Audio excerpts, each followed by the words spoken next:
Yasbiqul qa'ima fayasbiqul qa'ima ma'al ghaflah fayusbihu hada wa qad qata'a ar-rukba wa huwa mustalkin ala qata'a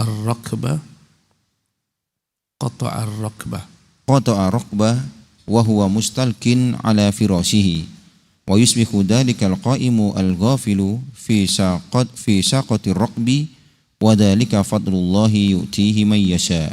Bismillahirrahmanirrahim. Alhamdulillahi rabbil alamin wa bihi nasta'in ala umuri dunya waddin wa nusalli wa nusallimu ala abdihi wa rasulihi Muhammadin wa ala alihi wa ashabihi ajma'in. Amma ba'du.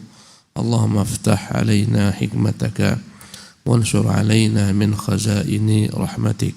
Subhanaka la ilma lana illa ma 'allamtana innaka antal alimul hakim wa tub alaina innaka antat tawwabur rahim. Al-ikhwatul kiram, kita lanjutkan pembahasan kitab Al-Wabilus Sayyib wa Rafi'ul Kalimut Tayyib tentang keutamaan zikrullah, poin yang ke-35. Berkata Al-Imam Muhammad bin Abi Bakar yang kita kenal dengan nama Ibnu Qayyim Al-Jauziyah rahimahullah, anna dzikra yusayyirul 'abda wa huwa qa'idun ala firashihi. Bahwasanya berzikir kepada Allah Subhanahu wa taala selalu akan membuat sang hamba tetap berjalan menuju Tuhannya, baik dia dalam keadaan berbaring atau duduk di atas ranjangnya, di atas permadaninya, kasurnya, wa fi suqihi, baik ketika dia sibuk di pasar dengan pekerjaannya, wa fi hali sihhatihi wa saqamihi, baik ketika dia sehat maupun ketika sakit, wa fi hali na'imihi wa ladzatihi, baik dia dalam gelimang kenikmatan dan kelezatan, wa ma'asyihi, dalam kehidupannya, wa qiyamihi wa qu'udihi wa tija'ihi, dalam segala keadaannya, baik ketika dia sedang berdiri, sedang duduk, sedang berbaring, wa safarihi wa iqamatihi, dia sedang musafir, dia sedang bermukim, ya, dalam segala keadaan dia senantiasa terus menerus sedang berjalan menuju Allah Subhanahu wa taala. Ya, baik dikatakan dalam kitab ini dalam keadaan dia berbaring di atas ranjangnya, ketika di pasar, ketika dalam keadaan sehat, sakit, dalam keadaan kenikmatan, kelezatan, dalam kehidupannya, dalam pekerjaannya, berdiri, duduk, berbaring, musafir, mukim. Ya, falaysa fil a'mali syai'un ya'ummul awqati wal ahwala mithlahu. Tidak ada amalan yang dapat terus-menerus berjalan dalam segala macam bentuk waktu, dalam segala macam keadaan sebagaimana zikrullah. Ya. Perhatikan ikhwati fillah rahimakumullah. Salat membutuhkan tempat tertentu, tempat yang khusus, gerakan-gerakan khusus. Ya, puasa menunggu timing yang tepat, ada waktunya bermula, ada waktunya berakhir. Ada bulan-bulan yang diwajibkan, haji, ya pun demikian, ada waktunya, ada ketentuannya, bermula, berakhir, dan sebagian membutuhkan biaya, sebagian membutuhkan kekuatan fisik. Tapi zikrullah adalah ibadah yang dapat dilakukan dalam segala aktivitas dan keadaan. Sambil tidur pun kita bisa berzikir kepada Allah. Meletakkan badan, penat bekerja seharian, kita baca ayat kursi, baca al-ikhlas, al-mu'awwidhatain, tiupkan ke tangan, sapukan ke wajah dan ke badan semampu kita, berzikir subhanallah 33 kali, alhamdulillah 33 kali, Allahu akbar 34 kali, baca doa-doa zikir, bismika rabbi wada'tu jambi, dan lain-lainnya. Sambil kita menunggu tidur, tiba-tiba sudah hilang, tenggelam, lelap. Kita tidur dalam keadaan berzikir kepada Allah Subhanahu wa taala. Dan Allah akan catatkan kita terus berzikir sampai kita bangun lagi. Terbangun di malam hari, dan Allah bangunkan kita, payah mau bangkit, payah mau bangun, kita berdoa, ya Allah mudahkan saya. Berdoa pula zikir, bangun tidur, alhamdulillahilladzi ahyani ba'dama amatani wa ilaihin nusyur. Sepanjang malam kita berzikir kepada Allah Subhanahu wa taala. Tidurnya orang-orang beriman demikian. Ketika dia duduk di kendaraannya, di mobilnya, di motornya, ya, ketika sedang berjalan dalam segala keadaan, ketika di pabrik, ya, ketika bersama mesin, dengan suara hingar-bingar mesin, dia bisa berzikir kepada Allah Subhanahu wa taala. Ketika mukim, ketika musafir, ketika sakit, ketika sehat, ketika senang, ketika susah, segala keadaan ibadah ini terus berjalan. Allahu Akbar. Ya, ini yang paling mudah, ya, paling besar keutamaannya, bahkan seluruh ibadah hakikatnya adalah untuk zikrullah tabaraka wa ta'ala. Hatta innahu yusayyirul abda wa huwa naimun ala firasyih. Bahkan zikrullah ini yang berkekalan dengan seseorang akan membuat hamba seolah-olah sedang berjalan beribadah menuju Allah, padahal dia sedang tidur di atas ranjangnya, di atas kasurnya. Fayasbiqul qa'ima ma'al ghaflah. Bahkan dia mungkin dapat saja mengalahkan orang yang semalaman suntuk melaksanakan qiyamul lail. Oh, bayangkan, ada orang qiyamul lail semalaman atau sebagian besar malam dan dia tidur semalaman. Tapi yang tidur ini lebih banyak ganjaran keutamaannya, mengalahkan orang yang sedang qiyamul lail atau sebagian besar malamnya dia gunakan qiyamul lail.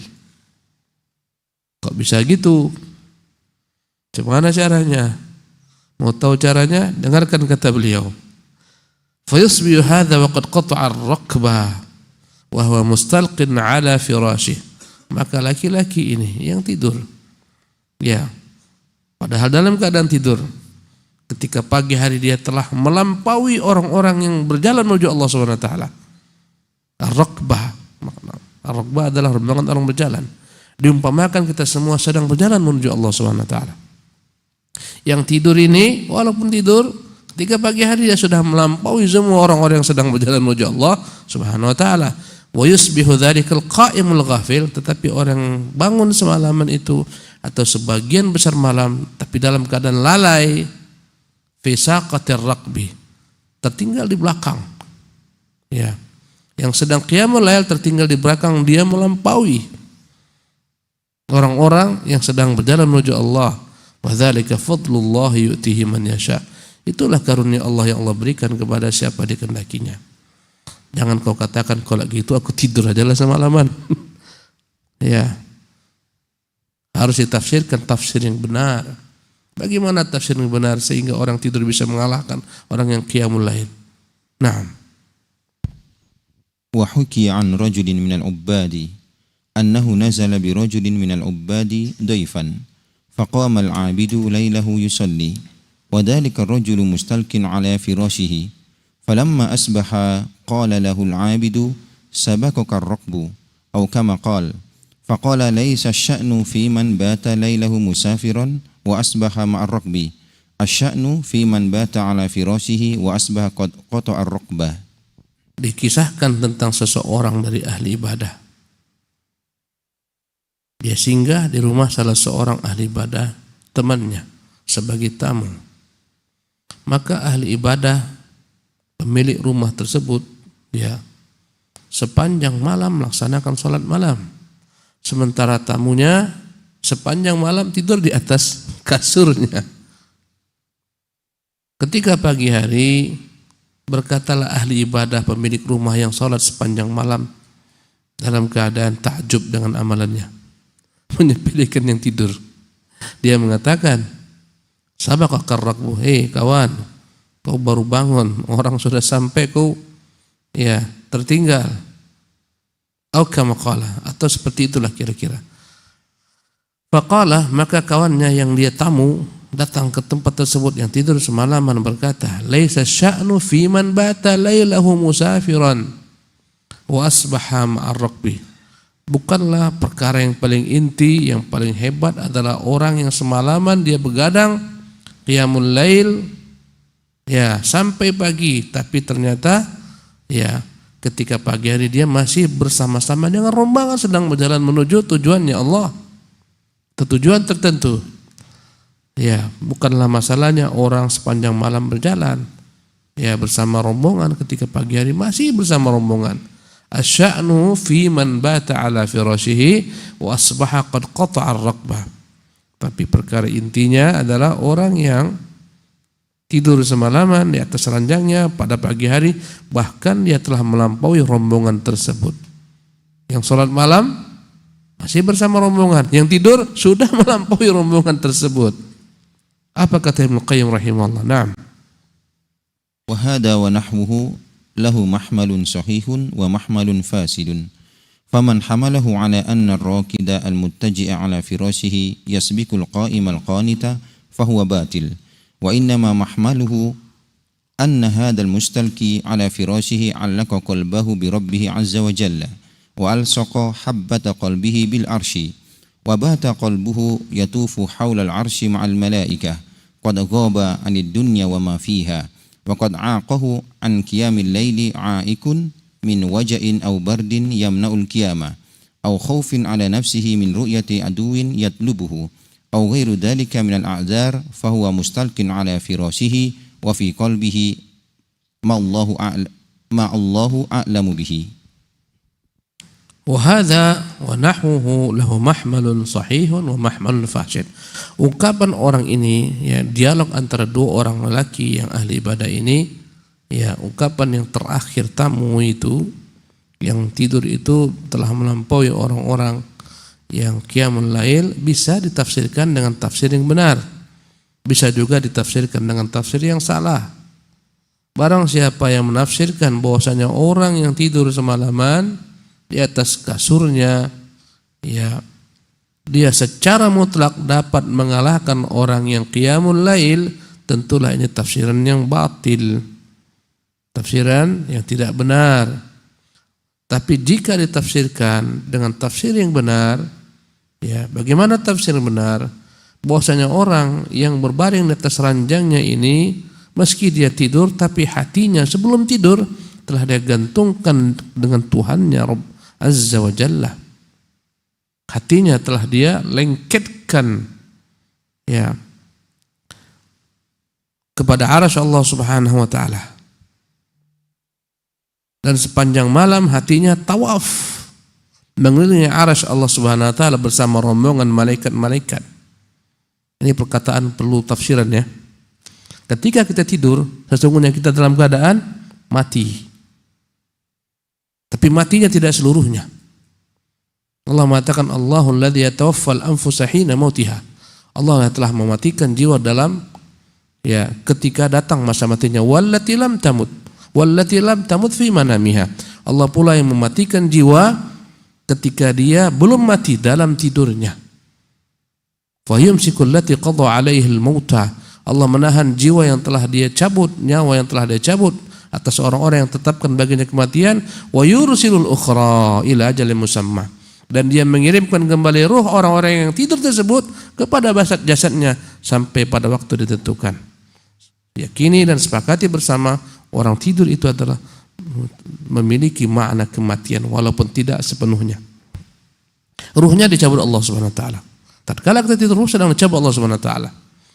Dan alam ruh ini tak sama dengan alam jasad. Ya, alam ruh ini bisa saja dia membumbung tinggi ketika tidur, subhanallah. Ya, karena kuatnya zikrullah kepada Allah Subhanahu wa taala, zikirnya kepada Allah Subhanahu wa taala, dia menutup mati kecilnya berupa tidur dengan zikrullah tabaraka taala, ruhnya melayang-layang ke atas, ruhnya bersama malaikat-malaikat tawaf mengelilingi arasy Allah Subhanahu wa taala. Waqad ghaba minad dunya wa fiha, ruhnya lepas daripada dunia dan apa yang terdapat di dalamnya. Waqad 'aqahu min qiyamil laili, dan sungguh ada yang menghalangi dia untuk qiyamul lail. Min waja'in, mungkin karena dia sakit sehingga tak bisa qiyamul lail. Atau baradin, atau mungkin dingin yang bersangatan, yamna'ul qiyam, yang membuat dia tak mampu berdiri. Atau khaufin 'ala nafsihi min ru'yati aduwin yatlubuh, atau dia tak mampu qiyamul lail karena sedang dikejar-kejar musuh sekiranya dia beri, dia akan kelihatan, dia akan ditangkap oleh musuhnya. Aw ghairu dzalik, aw ghairi dzalik min al-a'dzar, ataupun alasan-alasan lainnya. Fahuwa mustalqin ala firashihi, maka dia terpaksa berbaring di atas kasurnya.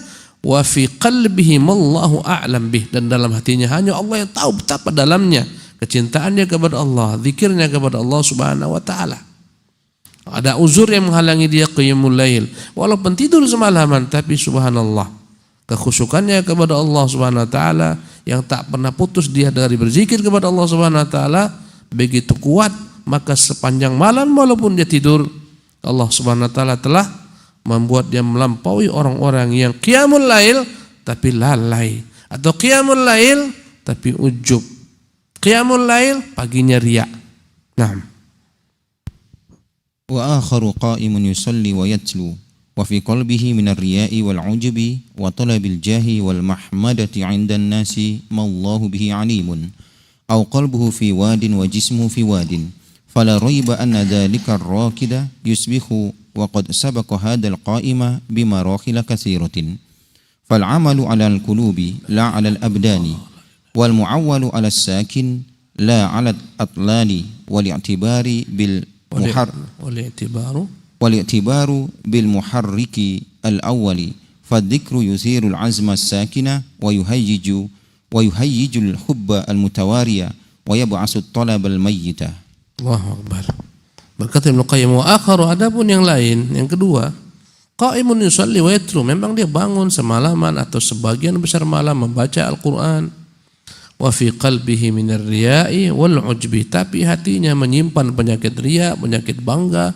Wa talabil jah, benar-benar ia mencari kehormatan ya dengan ibadahnya di tengah-tengah manusia. Wal mahmada 'alan nas 'indan nas, berharap pujian manusia. Wallahu bihi 'alim, hanya Allah yang tahu betapa dahsyatnya apa yang terdapat dalam hatinya berupa ingin tenar, ingin populer, ingin dipuji manusia, riya, ujub. Ya, luar biasa. Ujian keikhlasan itu berat. Kita selalu berbuat kebaikan, kita ingin semua orang tahu, padahal disitulah bencana kita. Ya, orang yang sukses adalah orang yang mampu menyimpan kebaikannya sebagaimana dia menyimpan keburukannya. Sementara kebanyakan manusia, dia akan menyimpan keburukannya serapat-rapatnya, dan itu fitrah, tapi dia akan menyebarkan kebaikannya seluas-luasnya agar mendapatkan pujian manusia, pujian orang. Ya, dan itu penyakit. Jadi kata beliau, adapun yang lain ini memang dia qiyamul lail, membaca Quran, tapi dalam hatinya luar biasa besarnya penyakit riya yang bersarang, ujub yang bersarang, wa talabil jah wal mahmada.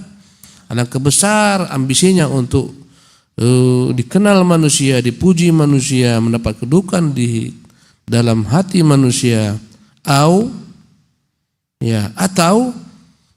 qalbuhu fi wadin wa jismuhu fi wadin. Ketika salat malam, hatinya melayang-layang entah ke mana-mana, hanya gerakan-gerakan tubuhnya saja yang tampak. Tubuhnya di timur, tapi hatinya di barat.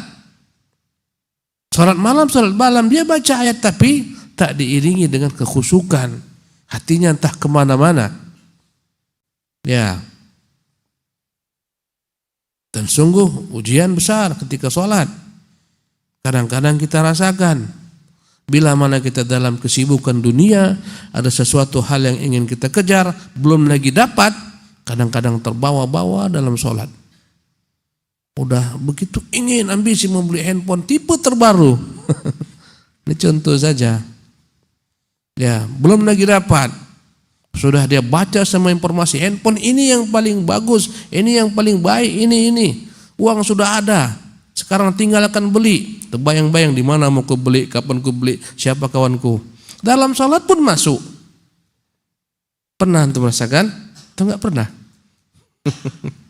Subhanallah. Ada lagi sibuk mau kawin lagi misalnya.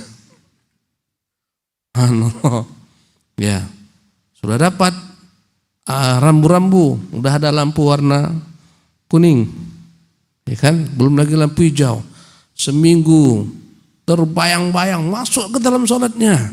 Subhanallah, gimana nanti, bagaimana nanti, dan seterusnya. Masuk. Ya, memang tubuhnya bersama rombongan manusia, tapi hatinya entah kemana darinya. Ya, Allahul Musta'an. Itulah ujian dunia. Kadang-kadang kita bingung lihat diri kita sendiri. Kok bisa begini? Subhanallah. Yang membuat kita itu tak fokus karena kita punya dunia. Ya, sehingga kita banyak kali ambisi, mau ini, mau itu, mau ini, mau ini. Subhanallah. Tatkala tak ada uang, tak ada dunia, tak ada sesuatu yang ingin kita dapatkan, tenang, sholat nikmat, tak ada yang ganggu. Antum merasakan enggak? Maka betul berkata Ibnu Jauzi rahimahullah, ya. Kecintaan dunia itu adalah merupakan pohon yang mengganggu orang dalam sholat, bagaikan pohon yang mengakar di hati, mengganggu orang dalam sholat. Kecintaan kepada dunia, ya. Pohon yang rindang ini akan datang kepadanya burung-burung yang banyak. Ini perumpamaannya saya berikan, ya. Sehingga orang yang sedang menulis puisi, yang sedang menulis pantun, terganggu dengan suara burung-burung tersebut. Dia mau fokus kusuk menulis puisinya, pantunnya. Dia usir sebentar burung, datang lagi. Diusir sebentar burung, datang lagi. Ya, akhirnya dia tebang pohon-pohon tersebut supaya burung tak hinggap. Ya, begitulah kira-kira upaya manusia untuk dapat fokus. Andai kata pohon tersebut dia tebang sampai habis-habisnya, dia akan dapat berbagai macam musibah, panas sehingga dia terganggu, tak fokus untuk menulis syairnya. Artinya dunia itu tak mungkin kita hilangkan dari dalam dada kita. Mungkin? Tak mungkin, karena kau masih hidup di dunia. Cuma bagaimana supaya jangan mengganggumu dunia ini dengan segala macam pernak-perniknya sehingga masuk ke dalam sholat. Kadang-kadang kita salam tapi hati itu gelisah. Kenapa? Karena sholat kita entah cemana. Hanya Allah yang tahu betapa merintih hati kita. Selepas salam kita ucapkan astagfirullah, dalam hati kita, ya Allah, aku tobat kepada Allah. Tak tahu entah kemana hatiku ketika sholat. Kenapa? Lalai. Apa yang membuat lalai? Jawab. Dunia. Subhanallah. Karena itulah orang-orang yang biasanya sedang umroh, ya, sedang i'tikaf di Masjidil Haram, sedang haji, khusyuk. Kenapa? Ditinggalkannya dunia semua di negerinya. Dia tak peduli lagi. Apa perusahaannya, dihantam-hantamlah terus. Habis-habislah, aku sedang beribadah kepada Allah. Tenang, dia berzikir. Bila perlu handphone dia matikan. Jangan lagi diganggu. Tenang.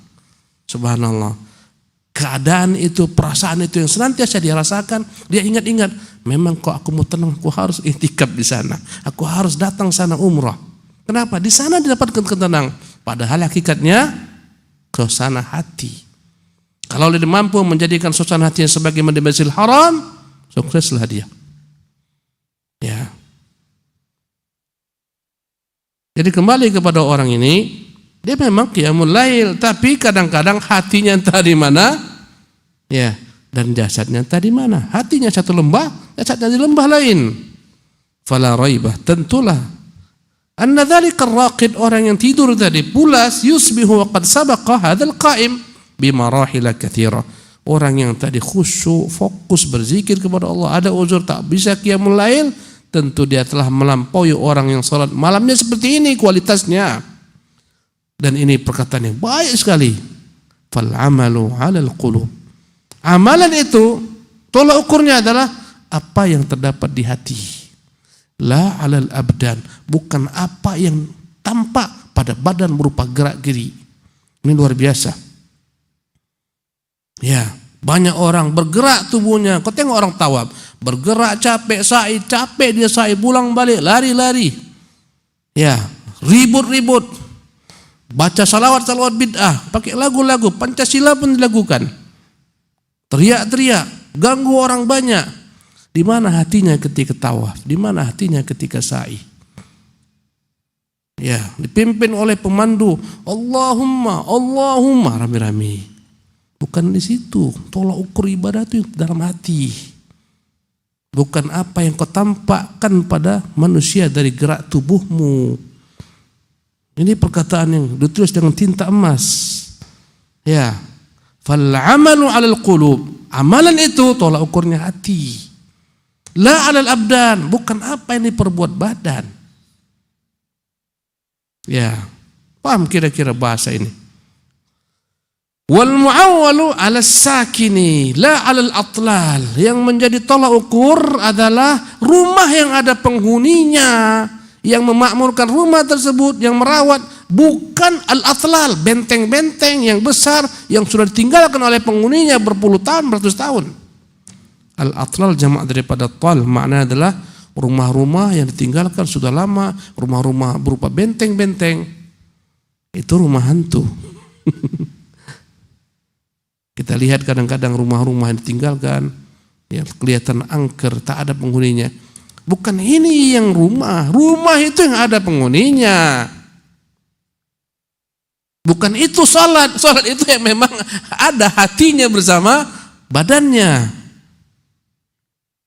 Wal i'tibaru bil muharrikil awal, yang menjadi tolak ukur adalah penggerak pertama. Ya, fadzikru yuthirul azma sakin, maka zikrullah akan membangkitkan azam, keinginan, ya, yang tenang, tentram dalam hati. Wa yuhayyijul hubbal mutawari, akan membuat bergairah kecintaan yang tersembunyi. Wa yab'atsu talabal mayyit, akan membangkitkan orang yang mati untuk bangun hidup, berusaha. Inilah zikrullah. Orang yang mati hatinya dengan zikrullah akan hidup jika dia paham apa yang dizikirkan. Dan tentulah zikir ini pun harus benar-benar diresapi dengan hati pula. Ada jamaah-jamaah ahlu zikri pakai jaket lagi, jamaah zikir fulan. Bukan itu tolak ukurnya. Kalau berzikir harus rame-rame, harus pakai baju seragam, hitam-hitam, putih-putih. Ya, majelis zikir fulan, bukan itu tolak ukurnya. Subhanallah, itu semua sampul. Ya, kalau enggak beramai-ramai tak berzikir dia. Karena itulah marak majelis zikir. Kenapa? Karena orang hanya baru dapat berzikir ketika bersama-sama, ramai-ramai. Ketika itu dia dapatkan ketenangan. Belum lagi dengan cara-cara yang bid'ah, lafal-lafal yang bid'ah, zikir-zikir yang bid'ah. Ya, ketika sendirian sudah sunyi, hilang lagi bagi dia. Allahu tabaraka wa ta'ala alam. Ya, sudah jam 6. Kita padakan sampai di sini. Ikhwati fillah rahimakumullah. Semoga Allah Tuhan yang Maha Pengasih, Maha Penyayang selalu membimbing kita untuk dapat terus-menerus memperbaiki ibadah kita kepada Allah Subhanahu wa taala. Doa yang selalu kita berusaha untuk ulang-ulangi, Allahumma a'inni ala dzikrika wa syukrika wa husni ibadatik. Ya Allah, bantulah saya untuk senantiasa berzikir kepadamu, mensyukuri nikmat-nikmatmu. Ajarkan saya, bantulah saya untuk dapat baik dalam beribadah menyembahmu. Ini doa yang selalu diucapkan Nabi SAW. Allahumma a'inni ala dzikrika wa syukrika wa husni ibadatik. Semuanya dengan taufik Allah. Kita tidak ada apa-apanya tanpa Allah Subhanahu wa taala. Tapi yakinlah firman Allah, walladzina jahadu fina lanahdiyannahum subulana. Orang yang bersungguh-sungguh untuk berjalan di jalan kami akan beri dia petunjuk-petunjuk kami. Yang penting ada azam, ada kemauan, ada keinginan, terus-menerus berikhtiar, berusaha, tak lupa berdoa. Allah akan sampaikan kita kepada surga dunia ini, kepada tujuan hidup kita ini. Wallahu ta'ala alam. Wa sallallahu wasallam wa barak ala abdihi wa rasulih Muhammad wa akhiru da'wana anil hamdulillahi rabbil alamin.